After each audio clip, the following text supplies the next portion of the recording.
Elvis's capture. I heard you had your first break in acting by going to a party and wearing big dark sunglasses and screaming until somebody offered you a part in a play. I think I drank too much that night. It worked. Something like that. It worked. It was a good audition. Yeah, it was pretty weird.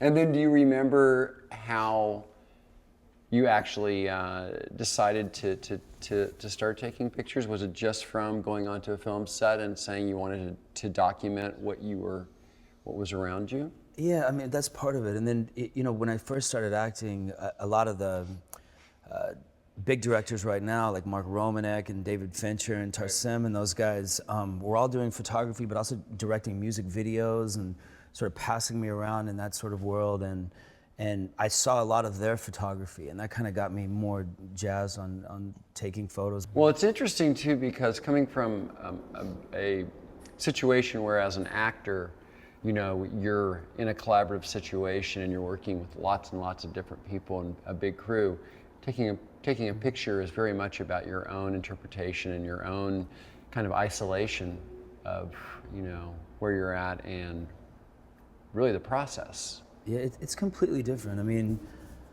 but you know, you can do an art show as a photographer and as a painter, and you can put your stuff on the wall, and you can sort of sit back and watch people and see what they think of, you know, and have conversations about it. But the acting thing was, I mean, it's your face and your voice, and it's a completely different animal. We were shooting very late at night. It was a very creepy setting, and they started yelling to us to pass cigarettes, and they wanted belt buckles, and we sort of had this communication. She says to Elvis, "I'll bet you can't kiss me, Elvis."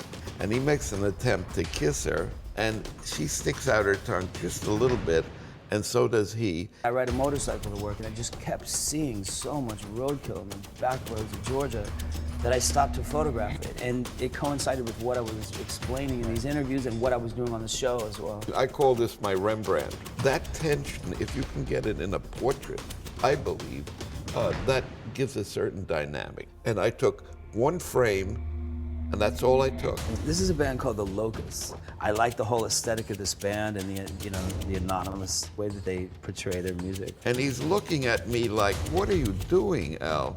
And what is he doing? He's buttoning his fly. Yeah. The thing I liked about this photograph is the hand. It also sort of mimics the scream a little bit of the Every month, yeah. These are good. Oh, thank you. I'll trade you for one of those Elvis.